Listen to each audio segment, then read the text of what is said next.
Hello दर्शकों, आज मुझे अंबाजी से खबर मिल रही है। एक सीनियर सिटीजन आज अंबाजी धाम मंदिर में दर्शन करने आए थे। वे अपनी प्रॉब्लम्स के बारे में बता रहे हैं। वे अहमदाबाद के फूल बेचने वाले हैं और डिपार्टमेंट भी। आप पूरा वीडियो देखकर उन्हें भेज सकते हैं। उन्होंने एक वीडियो भी बनाया है और उसे बहुत अच्छे से दिखाया है। हमें शायद कुछ लिखने की जरूरत नहीं है, बस अंबाजी धाम, अंबाजी मंदिर, डिपार्टमेंट और जो भी सिस्टम लग रहा है, हमारे चैनल को लाइक करें, शेयर करें और सब्सक्राइब करें। कृष्ण, जय हिंद, भारत माता की जय। हूँ पत्रकार अमदावाद थी केतलबेन। आज एक अंबाजी मंदिरे एक श्रद्धाळु दर्शन करवा आया था, तो एमनु आपणे एक व्यथा सांभळीए एमना मोढेथी ज।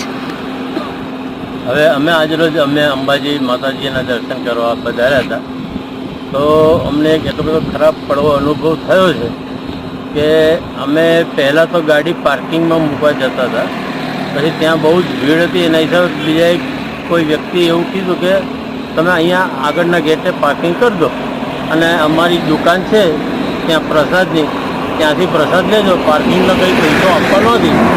અને મેં કહ્યું કે ભાઈ અહીંયા કોઈને અટરરૂપ થાય અને પોલીસવાળાની કોઈ માથાકૂટ થાય તો મને કે ના, એ બધા પોલીસવાળા અમે કહી દે એ લોકો અમારા જ છે, આમ તેમ એવું એમ કોઈ નામ ના લે, કંઈ થાય તો મારી જવાબદારી।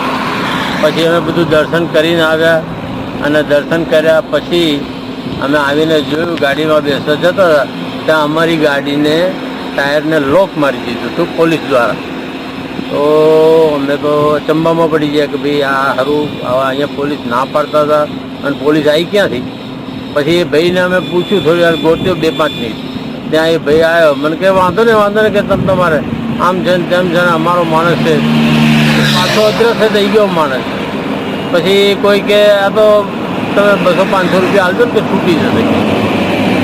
મેં તો 200-500 છે ને હાલવાના, અમે કંઈ એને પૂછીને જ કહ્યું। અને જ્યારે પાર્ક કરી ત્યારે બી પોલીસવાળો થોડો દૂર જ ઊભો હતો, પણ છેલ્લે અમને એમ કે ભાઈ હશે એ લોકો બધા આમાં રાહત એટલે ઊભી રાખવા જતા હશે અને એમના ત્યાંથી આપણે પ્રસાદ લઈએ। પણ લાગ્યું એવું કે પોલીસ અને પ્રસાદવાળા આ બધાની કદાચ મિલી ભગત હોઈ શકે કે પહેલાં આપણી પાસેથી પ્રસાદ લેવડાવે, ગાડી ગમે ત્યાં પાર્ક કરાવડાવે અને પછી પોલીસ આવીને લોક મારી જાય અને પછી આપણો તોડ કરે 500, 1000, 1500 જે બી દંડ થતો હોય એ। અને આપણે પછી એમ કહીએ કરગરીએ કે ભાઈ હવે દંડ કર્યા વગર જે પૈસા તમારે તો 500 રૂપિયા છેવટે લઈને આપણને। પણ આ રીતની જે હકીકત હતી અને અમે આવ્યા પછી એટલો તડકો હતો, થોડી વાર તો